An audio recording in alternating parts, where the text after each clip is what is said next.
Olá pessoal, tudo bem? Sou o professor Fernando Vanucci, estamos aqui para gravar mais uma aula de história. Espero que vocês aproveitem. Deixa eu passar para cá, tá aqui, ó. Esse é o nosso tema. A gente tem aqui carteira de trabalhos, né, na mão dos senadores. Os senadores estavam lutando no ano de 2017 contra a reforma trabalhista. Então, nosso tema é trabalho. Quando a gente pensa em trabalho, a gente pensa em Era Vargas, é o tema da nossa aula de hoje, tá certo? A segunda parte. Nós já estudamos a primeira e, como sempre, né, eu uso aqui o livro, volume 3, Olhares da História do Mundo e do Brasil, de Cláudio e Bruno Vicentino, da editora Scipione. Bom, então vamos lá. Vamos tocar o barco. Vamos só revisar um pouquinho aqui, antes de entrar aqui no nosso tema da aula de hoje, que é o Estado Novo, né, a parte final do governo Vargas. Vamos entender o que gerou o Estado Novo. Vamos rever isso, né? A forte polarização entre a ação integralista brasileira, de tendência fascista, e a Aliança Nacional Libertadora, tendência mais democrática, porém comandada aqui no âmbito nacional pelos comunistas, né, pelo Partido Comunista. Daí a Lei de Segurança Nacional, né, que punia os opositores do governo. Isso já intentona comunista numa reação contra o governo, uma reação desesperada, descabida, né, não deu certo, foram presos e o Partido Comunista entrou na ilegalidade, muitos foram expulsos do Brasil, né? Lutas no movimento do campo, lutas no campo, né, contra a pobreza. Nós temos aqui o Caldeirão da Santa Cruz do Deserto, que ocorreu esse movimento lá no Crato, né, que é o Ceará, e foi destruído, né, pela polícia militar, como a gente já viu, camponeses que queriam viver, né, de forma igualitária fora do sistema coronelístico do Ceará, acabou, né, obviamente sendo exterminado, né. O Plano Collor foi uma desculpa para o Getúlio Vargas instalar o golpe do Estado Novo, né, justificando que isso tinha sido um plano comunista, né, para atacar o Brasil e fazer uma revolução e tal, aquele negócio todo. Então, esse é o clima no campo de abandono e na cidade de polarização, né, entre grupos fascistas, comunistas, liberais e, digamos assim, para controlar tudo isso, né, Getúlio Vargas acabou, com o apoio do Exército, né, de boa parte da elite brasileira, acabou ele mesmo agindo, né, de forma autoritária e implantando um sistema ditatorial, que é o que a gente chama de Estado Novo. Né? Ele quis realmente criar uma nova sociedade. Para tanto, fez uma nova Constituição, a Constituição bem autoritária, certo? Governava, um exemplo disso, governava por decretos-lei, isso quer dizer o quê? Para a sua vontade. Acho que nenhum rei absolutista tinha tanto poderes assim. Né? Ele ouvia o seu conselho, e no Brasil nem Dom Pedro, nem Dom Pedro I, nem o segundo tinha tantos poderes assim, porque eles tinham os seus conselhos. Aqui o presidente governava pela sua vontade, decreto-lei. Né?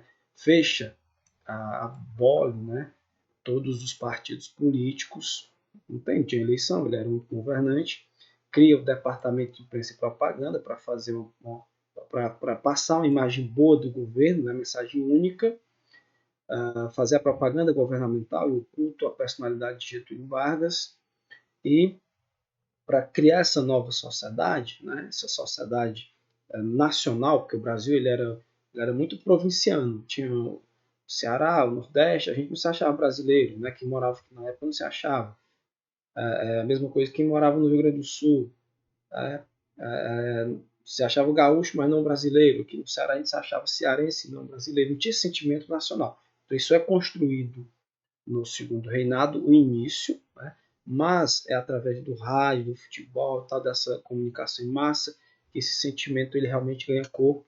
E é na época do Getúlio Vargas, né, que ele cria o esporte nacional, o samba, né, e um fisiotípico da que seria do brasileiro, né, a característica própria, que é o mestiço. Né?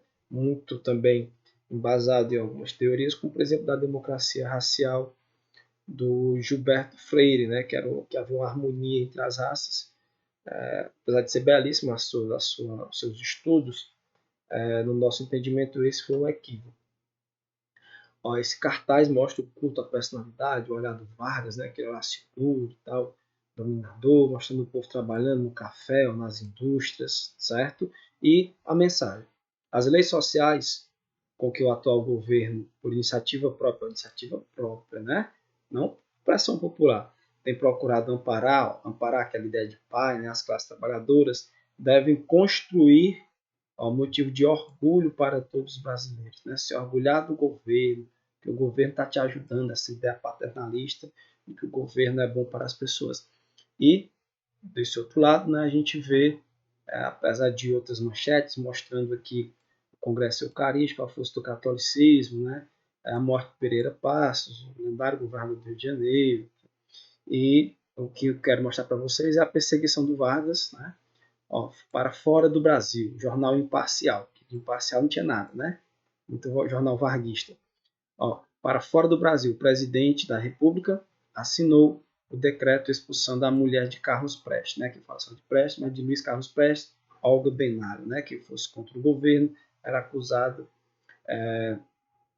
quase como de ser contra a nação, de trair a nação. Então, pela Lei de Segurança Nacional, que ainda hoje é usada, né, para combater os opositores, né, do governante principal, né, foi criado na era Vargas e acabou indo se mantendo durante todo esse período, né? Acabou se mantendo. Sobre o Estado Novo, né? Como eu falei para vocês, havia muita repressão e censura aos opositores. Né? Dizem até, nós não temos dados que comprovem, mas pelos indícios, que foi uma ditadura muito mais sanguinária, muito mais repressora do que a ditadura militar. Né? Nesse período também, Vargas consolida as leis trabalhistas, né? Muitas tinham sido criadas na República Velha, a maioria, né, tinha sido criada no período que ele era governante. Ele consolida e amplia em alguns setores. O que fica de fora aqui, por exemplo, é a parte assistencialista de aposentadoria, por exemplo, né, de seguro, invalidez, né, questões desse tipo. Essa parte mais assistencialista só vai ser concretizada na época de outra ditadura, que é a ditadura militar. Né? Ainda no governo de Vargas, como eu disse para vocês, tem essa dualidade entre o pai dos pobres e o populista, né? O cara que se aproveita e ao mesmo tempo é o cara que é carismático, né? Essa dualidade, e ao mesmo tempo que esse cara é bom, é generoso, então na visão do trabalhador, ele é autoritário, ele é cruel, ele governa com mão de ferro para quem é contra o seu governo. Né?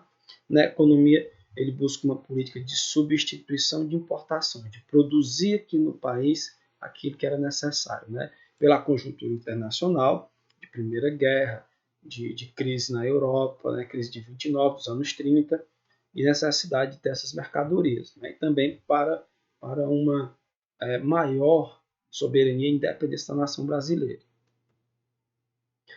Para poder montar essa indústria, né, é obrigado você ter uma base industrial, né, uma siderúrgica, você tem energia, e ele inicia esse processo de construção de siderurgias, de ferrovias, amplia, né, estradas, ajuda também, por exemplo, a construção de casas populares, né, emprestando dinheiro à população. Então, o Vargas soube lidar muito bem com esses dois lados, tanto um lado autoritário ditatorial, ele foi um ditador, como esse homem visto, né, com muita generosidade pelos trabalhadores, né, carregando o seu cartaz, que a gente pode ver aqui nas passeatas do 1º de maio. Um homem amado pelo povo, odiado por alguns, né, mas um ditador.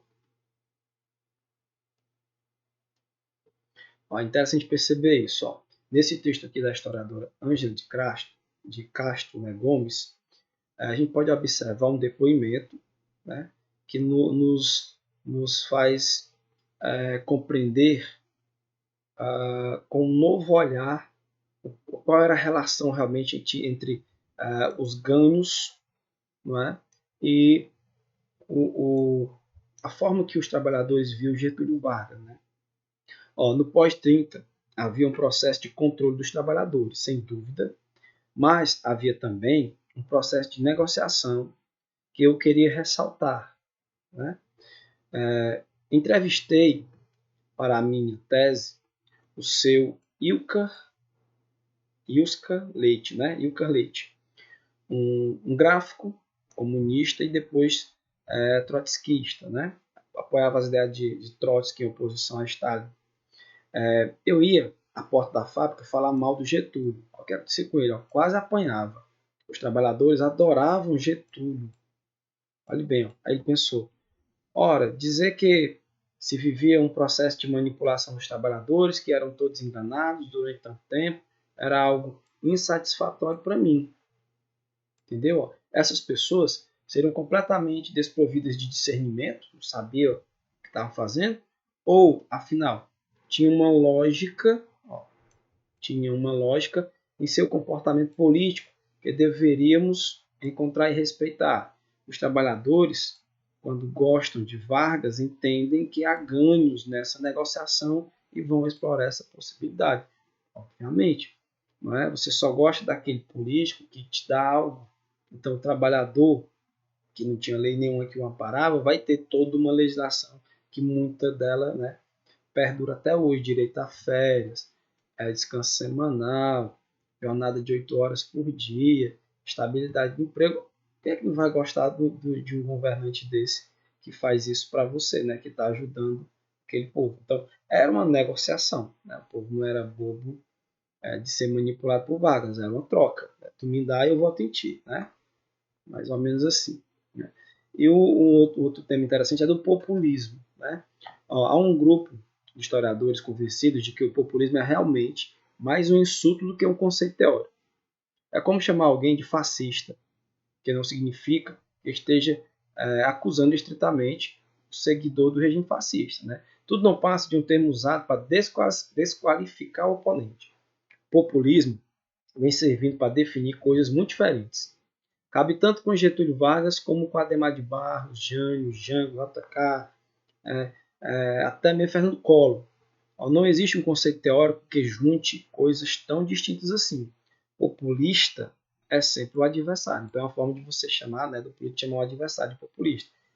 A ideia de que populista é aquele que enganava o povo com promessas foi uma construção dos liberais derrotados e depois das esquerdas revolucionárias. É uma construção. Para os liberais, eles só poderiam ter perdido porque alguém enganou o povo. Né?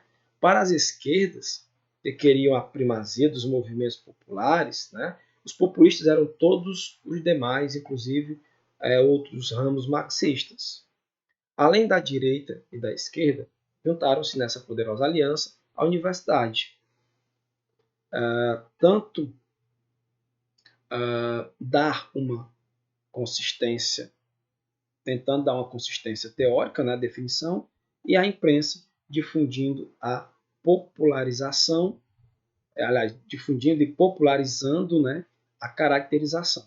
O princípio totalmente improvável é da existência de uma multidão de tolos. Isso aqui não tem como, né? Vou até repetir aqui, de uma multidão de tolos, um bando de idiotas a seguir um líder malicioso e poderosíssimo, né? Um sujeito capaz de enganar milhões e milhões de pessoas durante décadas.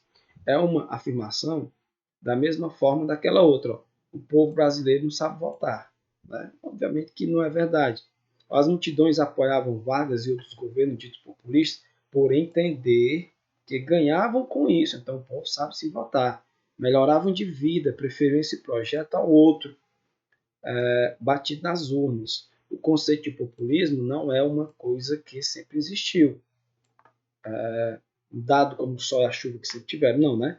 É uma invenção humana, né? O texto aqui de Jorge Ferreira sobre o populismo. Muito bacana para a gente poder ampliar o nosso leque e abrir um pouco mais nossa visão, né?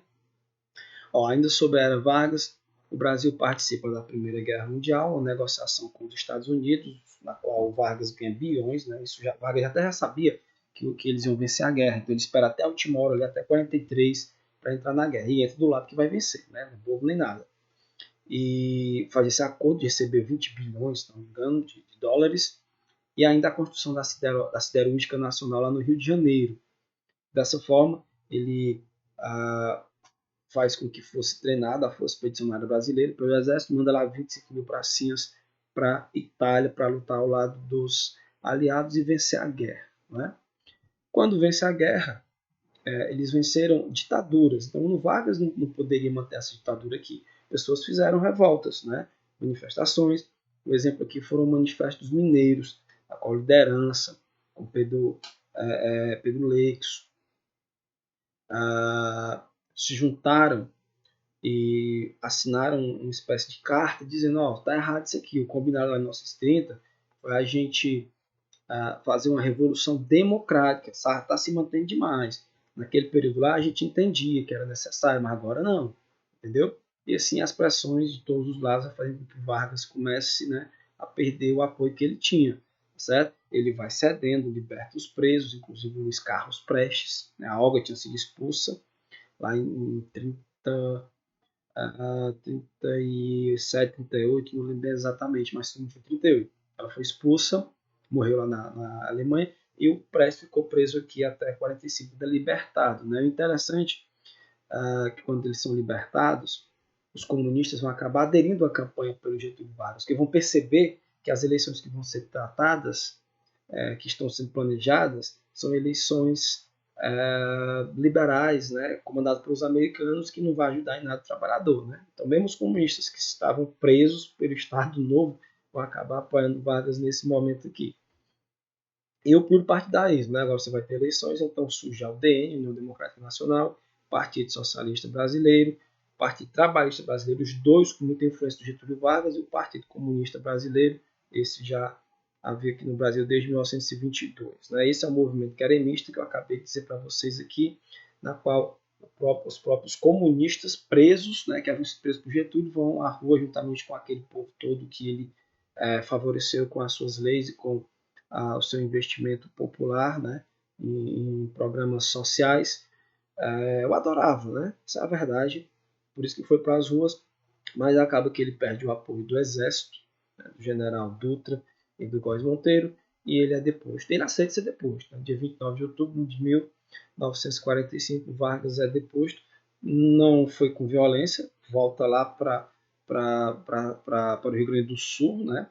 Para a sua cidade, passa um tempo lá, depois ele vai se candidatar novamente. Aí já é tempo para a nossa próxima aula, que eu não vou contar esse assunto hoje. Né? Aqui a imagem do povo dizendo: queremos Getúlio, salve o presidente, né? Todos os cartazes dizendo aqui, ó. Queriam até assim, uma constituição, uma nova, democrática, mas que o presidente fosse o Getúlio. Né? Fosse o Getúlio eleito presidente ali. Só depois que tivesse eleições livres. Né? E acabou, né? Cansamos aqui. Então vamos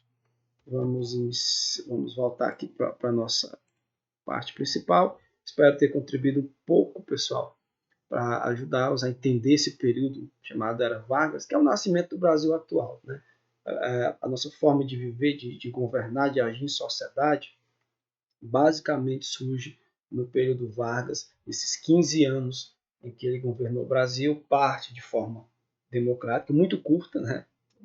Pouco mais de 3 anos, e o restante, no início, os 4 anos, juntamente com os outros, né, 8 anos, foi com a mão de ferro mesmo, né, com o governo autoritário, por um lado, e por outro, um governo muito nacionalista, que iniciou a industrialização do país e que fez muitos programas sociais. O maior legado dele, né, é as leis trabalhistas, a CLT. Pois fiquem com Deus e até a nossa próxima aula.